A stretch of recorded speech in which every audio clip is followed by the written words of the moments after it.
শিয়া কারা, এরা কি মুসলিম? ইরান ও ইসরায়েল ইস্যুতে মুসলিম দেশগুলোর করণীয় কি? প্রিয় ভাইরা, প্রথম কথা হচ্ছে শিয়া একটা আলাদা মতবাদ, যাদের অনেকগুলি গ্রুপ আছে। এই গ্রুপগুলির সবচেয়ে নিকৃষ্টতম গ্রুপ হচ্ছে যারা মনে করে যে রাসূলুল্লাহ সাল্লাল্লাহু আলাইহি ওয়াসাল্লামের পরে আবু বকর, ওমর, ওসমান রাদিয়াল্লাহু রিদওয়ানুল্লাহি তাআলা আলাইহিম আজমাইন এনারা জোর করে খেলাফত কুক্ষিগত করে ফেলছিলেন। আসলে খলিফা হওয়ার কথা ছিল হযরত আলী রাদিয়াল্লাহু তাআলা আনহুর, আর এই পরামর্শটা দিয়েছিলেন হযরত আয়েশা রাদিয়াল্লাহু তাআলা আনহা। এই জন্য তারা এই তিন খলিফাকে লানত করাকে তাদের ঈমানের অংশ মনে করে, এবং আয়েশা রাদিয়াল্লাহু তাআলা আনহার ব্যাপারে তারা বলে আয়েশা তো ফিন্নার, আয়েশা হচ্ছে জাহান্নামী, নাউযুবিল্লাহি মিন যালিক। এটা হচ্ছে এক্সট্রিমিস্ট শিয়া। এই মতবাদের শিয়া একদল আছে যারা মনে করে যে রাসূলুল্লাহ সাল্লাল্লাহু আলাইহি ওয়াসাল্লামের পরে ইমাম আছে তাদের 12 জন, এগুলো রুহে রুহে তাদের কুরআনুল কারীমের 30 পারা আছে, 30 পারা তাদের কাছে গোপন করা আছে, নানান মতবাদ। এরকম একটা গ্রুপ আছে যাদেরকে আমরা মুসলমান বলাও কঠিন, কিন্তু এর বাহিরেও শিয়াদের অনেকগুলো গ্রুপ আছে যাদের কিছু কিছু ক্ষেত্রে আকীদাগত ঝামেলা আছে, কিন্তু বাকিটুকু মানে পাতে নেওয়ার মতো এরকম গ্রুপ আছে শিয়াদের। সুতরাং গড়ভাবে ঢালাওভাবে শিয়াদেরকে একদম বাতিল বলে দেওয়া যাবে না, আবার গড়ভাবে ঢালাওভাবে শিয়াদের অনুগামী হয়ে যাওয়া যাবে না। এইটা হচ্ছে প্রথম বিষয় প্রিয় ভাইরা। কিন্তু ইরান এবং ইসরায়েল ইস্যুতে মুসলিম দেশগুলোর কি করা উচিত, এই ক্ষেত্রে আমি তো আর খুব বেশি মতামত দিতে পারবো না, তবে একটা জিনিস বুঝি, সেটা হচ্ছে যেই রাষ্ট্রের নাম বললাম, যেই রাষ্ট্রের নাম বললেও রেস্ট্রিকশন চলে আসে, হ্যাঁ, সেই রাষ্ট্রের যে বাস্তবতায় মুসলমানদের উপর, গাজার উপর, সারা পৃথিবীর উপর তাদের যে মাতবরি, তাদের যে দাপট, তাদের যে অন্যায় অন্যায্যতা, যে আচরণ, পরবর্তী মুসলিম দেশগুলোর যে কিলিং মিশন, মুসলমানরা যদি এখন না বোঝে, এখন নিজের গদি টিকায় রাখার জন্য যদি আপনি চুপ করেও থাকেন, ওদের দ্বারাই আপনার গদি এক সময় লাথায়া আরব সাগরে যাবে, বেঁচে থাকতেই দেখে যাবেন।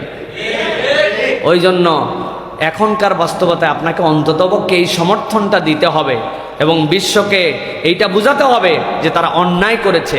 আপনি তার আকাশ সীমা লঙ্ঘন করে, তার দেশের সার্বভৌমত্বকে লঙ্ঘন করে আপনি যে সেখানে আক্রমণ করে তার দেশকে আপনি শেষ করে দিচ্ছেন, আর আপনি বিপক্ষে যখন আক্রমণ করতেছেন তখনও আপনি সেই আগের অনেক ক্যালকুলেশন মিলাচ্ছেন, এটা বাস্তবতা নয়। অতএব মুসলিমদের করণীয় অন্তত পক্ষে ইরানের পক্ষে থাকা, কেননা এই মুহূর্তে যে ঝামেলাটা বাঁধছে এইটা কিন্তু আর মুসলিম অমুসলিমের মামলা নাই, এটা এখন একটা বৈশ্বিক রূপ ধারণ করেছে। সাথে সাথে আমরা ক্ষুদ্র মানুষ হিসাবে ইরানের স্ট্র্যাটেজিক কিছু বিষয় ছিল যেগুলো আমরা এখন দেখতে পাচ্ছি। ইরানে যে আক্রমণ করার জন্য আসলো, কয়টা দেশ পার করে আসতে হয়েছে বলেন তো ভাই? ওই ইরাক পার করে আসতে হয়েছে, সিরিয়া পার করে আসতে হয়েছে, লেবানন পার করে আসতে হয়েছে, মরক্কো পার করে এদিক থেকে আসতে হয়েছে, হয়েছে না?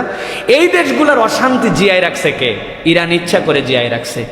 শিয়াকে, শিয়াইজমকে তারা বিখ্যাত করার জন্য কোথাও হুতি দিয়া, কোথাও হিজবুল্লাহ দিয়া, কোথাও কুর্দিস্তান দিয়া, নানানভাবে বাশার আল আসাদ দিয়া তারা এই জায়গাগুলোকে চাঙ্গা করে রাখছিল, যাতে করে তারাও একটা সুপার পাওয়ার হতে পারে, সুপার পাওয়ার হয়ে আরব বিশ্বে প্রভাব বিস্তার করতে পারে। সুন্নিদের যে পরিমাণ হত্যাযজ্ঞ তারা চালাইছে বেহিসাব। আজকে কি হলো? এই যে বিভেদ, এই বিভেদের কারণে আজকে নির্বিঘ্নে তার পর্যন্ত পৌঁছাতে পারলে, এর আগেই তো তার নেমে যাওয়ার কথা 7 লেয়ারে, কিন্তু সে এক সময় মনে করছে যে এইটার দ্বারা আমার উপকার, এখন দেখতেছে তার ক্ষতি। এই জন্য বৃহত্তর স্বার্থের দিকে উম্মাহ যতদিন না তাকাবে, এই উম্মাহ ততদিন এগোতে পারবে না।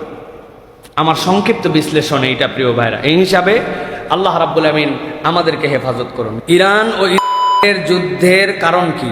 শোনা যাচ্ছে তারপর পাকিস্তান এবং বাংলাদেশের উপর আক্রমণ করবে। প্রিয় ভাইয়েরা, আপনাদের কাছে এর আগেও বলেছি, পৃথিবীতে জ্ঞান বিজ্ঞানের চর্চা যেখানে আর মুসলিমদের উত্থান যেখানে, এই জ্ঞান বিজ্ঞানের উত্থান আর মুসলিমদের উত্থান এইটা তারা সহ্য করতে পারে না।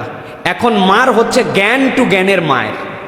আপনার জ্ঞানের লেভেলটা আপনি কোন জায়গায় নিয়ে গেছেন, প্রযুক্তির লেভেল কোন জায়গায় নিয়ে গেছেন। মুসলমানদেরকে কখনো শক্তিশালী হওয়া, প্রযুক্তিতে এগিয়ে যাওয়া, এটা কখনো ওই জাতেরা সহ্য করবে না। এটাই বাস্তবতা। কারণ আপনি আমাকে শত্রু জ্ঞান করেন, আপনার শত্রু বিশাল শক্তিশালী হবে, আপনি তারপরে নিয়ত করছেন আমি তার সাথে ফাইট করব, সম্ভব নয়।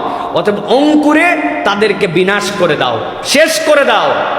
পাকিস্তান তো টার্গেটেড, এটা তো আপনারা বুঝতেই পারেন।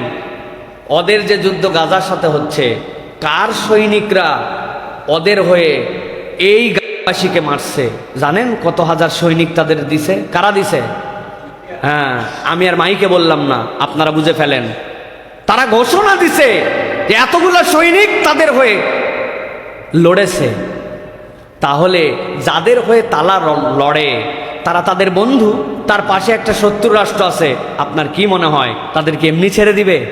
তাদেরকে একদম আঙ্গুল চুষার মতো করে দিয়ে দিবে?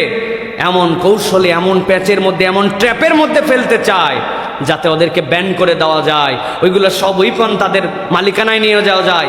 এমন সরকারকে তারা সেখানে ক্ষমতায় বসাতে চায় যারা পুতুলের মতো থাকবে। সিসি আছে না ভাই? ছি ছি ওর নাম মূলত। হ্যাঁ, এই আছে যে এইগুলা থাকার না থাকার মধ্যে পার্থক্য কি?